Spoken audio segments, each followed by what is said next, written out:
Hello, everybody.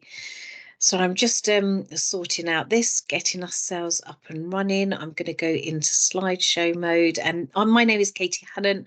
I am, this is a webinar on how to keep your children well during Christmas if they have asthma. And my name is Katie Hannon, as I said, and I am the respiratory lead for children and young people's respiratory health in Frimley ICB. So that means that I'm by trade asthma nurse, a paediatric asthma nurse. I've worked in Frimley for many years now. So what do we know about asthma? We know that 1 in 11 children have asthma in the UK. It's the most common chronic condition that children do suffer from, and any asthma symptoms that are ongoing need to be treated. So we don't want children to be sat at home with asthma symptoms that have just become part of their life. We want them to be treated, and so that we can stop those asthma attacks happening. And we want children who have got an diagnosis of asthma, we want their families and also those children to get a really good education as to what asthma is and how to control it and how to manage it, so that they can really reach their full potential. This is a short video on what is asthma, and it is told by a child's perspective, and it also goes into the very basics of what each of the inhalers do for asthma management.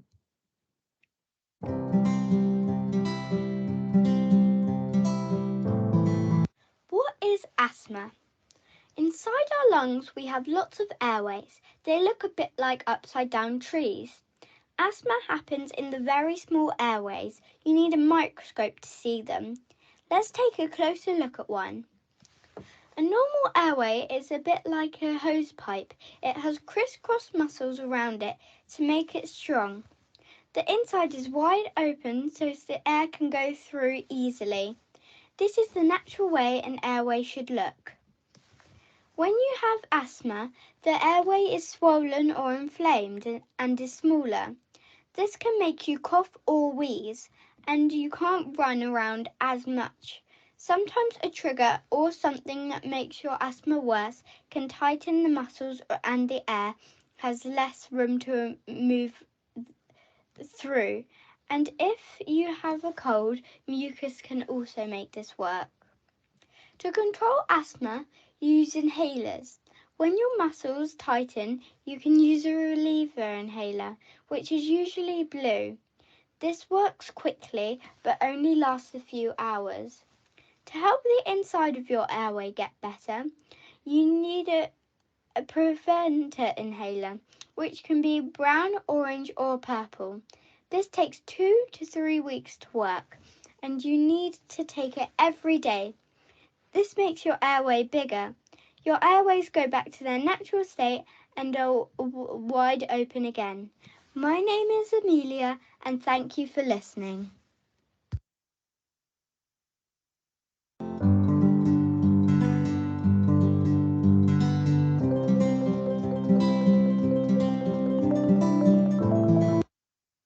So that's a website that you can go to, Surrey Heartlands. That is just, there's lots of websites around that gives you lots of information about asthma care for your child. But the top tips, especially for over Christmas and over the winter period, is understanding your child's triggers. So your child having that understanding and you having that understanding as well, so that you can prevent, you might not be able to prevent actually going, being in contact with those triggers, but you might be able to alleviate some of the symptoms.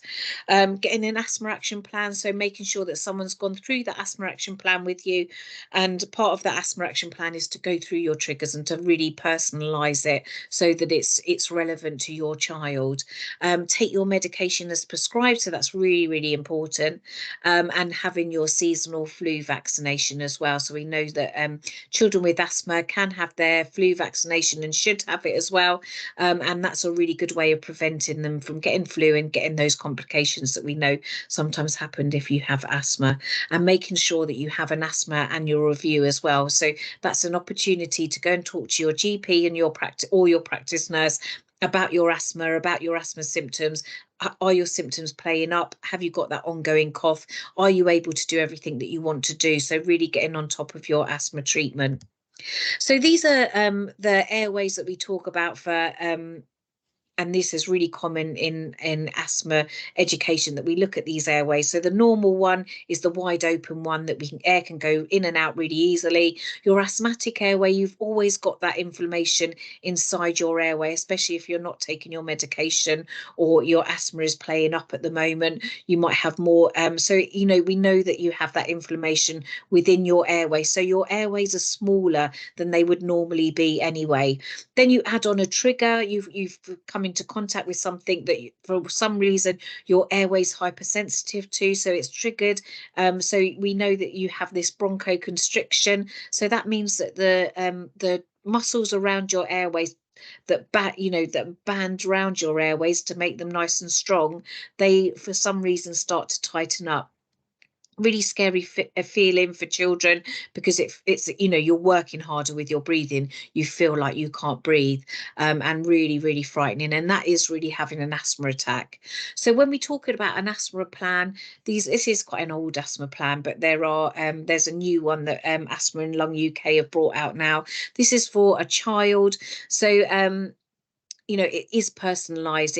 We need to write down your triggers, what actually makes your asthma worse, what helps with your asthma, what are your asthma health practitioners, what are their numbers, so you can call them if your asthma's playing up. What can you do? So you need to go through this with your health professionals, with either your asthma nurse or your GP, to really get a grip on your asthma management. There's also a helpline there, which is run Monday to Friday by asthma nurses. So that's a really good port of call as well for any more asthma information. And then obviously you've got Asthma and Lung UK, which is a website which also has another wealth of information for your asthma management. We say to parents and also children to take a picture of this on their smartphone, so they've got it with them all the time, so that they've got something to refer to if their asthma starts to play up. This is kind of like I've overlaid the asthmatic airway, so you can see which part of the plan kind of like denotes. So it's like a traffic light system. Green is for go. Hopefully it's what you feel like normally, that your asthma is not an issue. You're taking your preventer medication. You relieve that inflammation straight away. And basically this is what, on a day-to-day basis, hopefully you feel like this. Your airways are wide open. You can do whatever you like. Then obviously if your asthma is getting worse or it's starting to play out, maybe you've got a cough or a cold, or you've come into contact with something that triggers your asthma, your airway is starting to, you're starting to get some symptoms, you're coughing. What can you do to actually alleviate those symptoms straight away? And then the third one is that you're having an asthma attack. So what to do in that emergency situation, the safety netting advice of you need to ring an ambulance. We know that a lot of people don't ring an ambulance when they should do. So it's really giving you that written information, right? This is the time I need to get an ambulance. I need to ring 999. When we look at using your inhaler and when we look at asthma care, we know that there's lots of different things that will actually improve your asthma care. And one of the ways is actually giving your inhaler properly. So if you have an MDI, which is the normal inhaler up on the screen there, if you have that sort of inhaler, it's called a meter dose inhaler, and it's given with a propellant. It comes out of the inhaler at 70 miles an hour. So actually we need to give it with a spacer. So because if you don't give it with a spacer, then the majority of the medicine just hits the back of your throat and then you're just swallowing it. But if you use a spacer, it's nice and slow, nice and calm, nice and relaxed. And we know that the majority of the medicine does get into the lungs. Anytime that you see a health professional, we want them to go through your inhaler technique with them. And one of the ways that we do this, so we teach people in clinic, so we say, every time you're using this type of inhaler, you need to shake it first. So give it a really good shake, pop it into your spacer, and then we say, a lot of the time we see children who have a yellow aero chamber with a mask. You can have this up until the age of 10, but we tend to, in clinic, as soon as children become around school age, for between 4 and 5, we like to change them onto an spacer with a mouthpiece, just because it's less surface area for that medicine to stick to. So what we do is we tell children to bite onto the mouthpiece here and to put their lips around it, and then we do 1 puff of the inhaler for 5 breaths. So I'll just show that in technique now.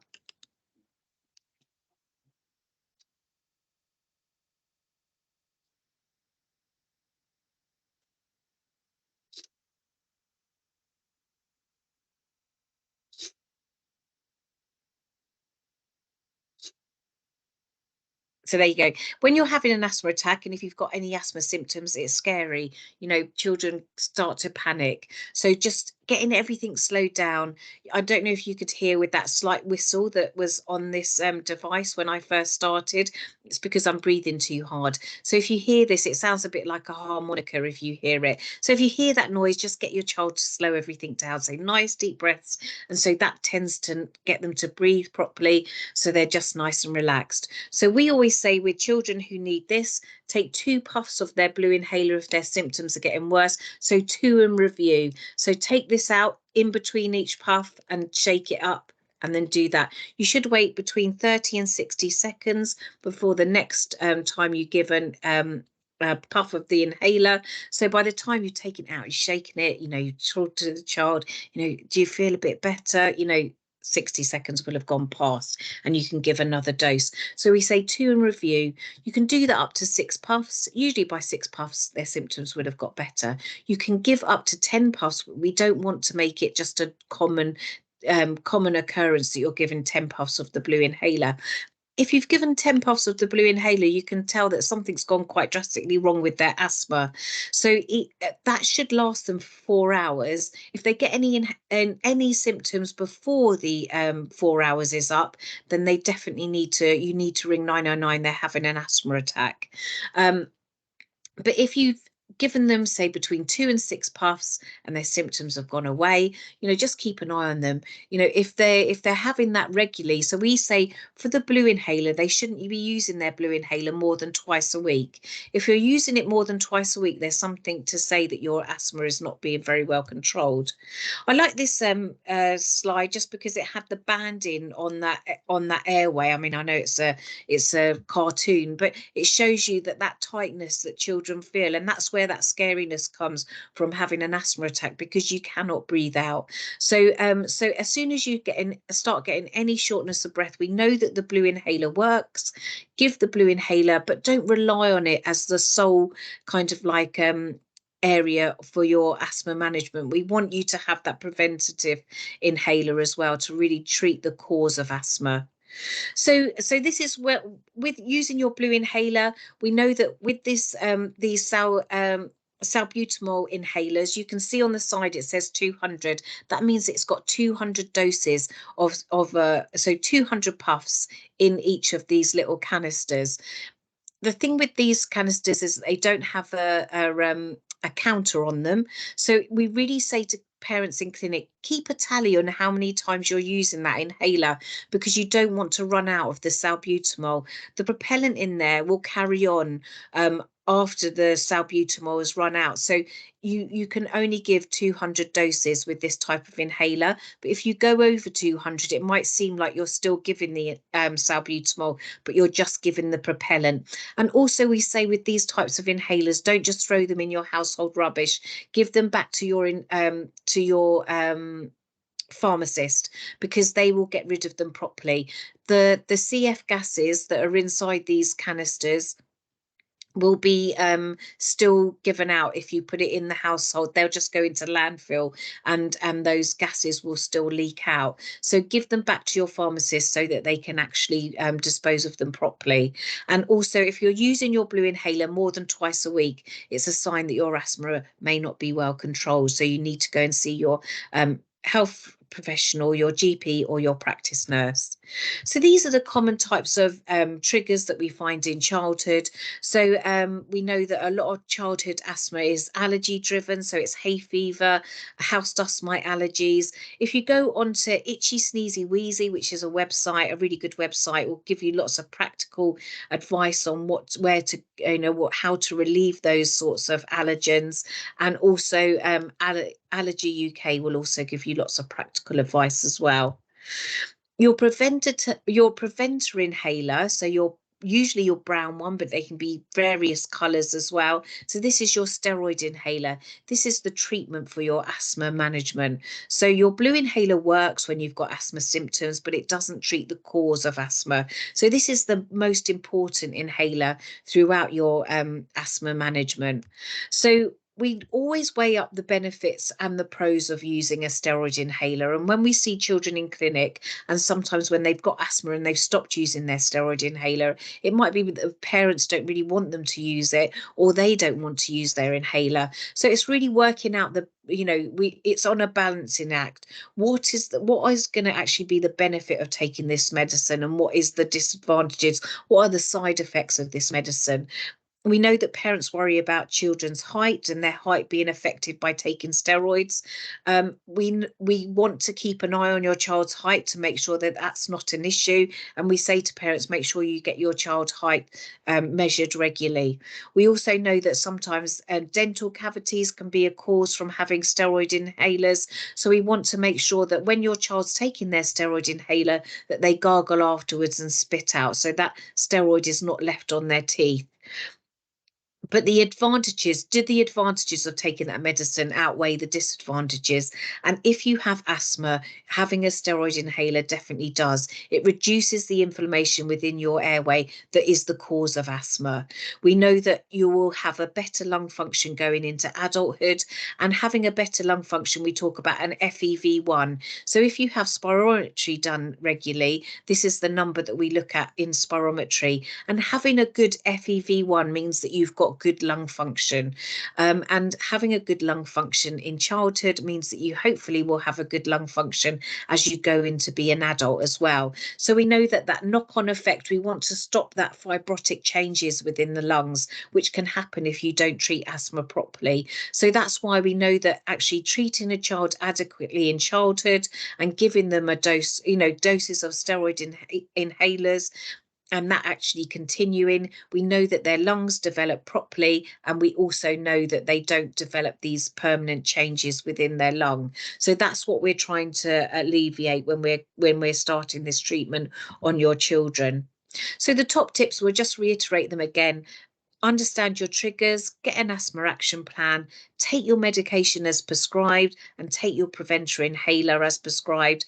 Get your seasonal flu vaccination, and also make sure that you have an annual asthma review. So you should have that every year. This is a really good website, so Frimley Healthier Together. And if you search for asthma, it will come up with a wealth of information all about asthma care for children. And this is the QR code to get into that website. And then if you can give any feedback regarding this webinar, then please do. And yeah, thank you for listening, and I hope that you have a lovely Christmas.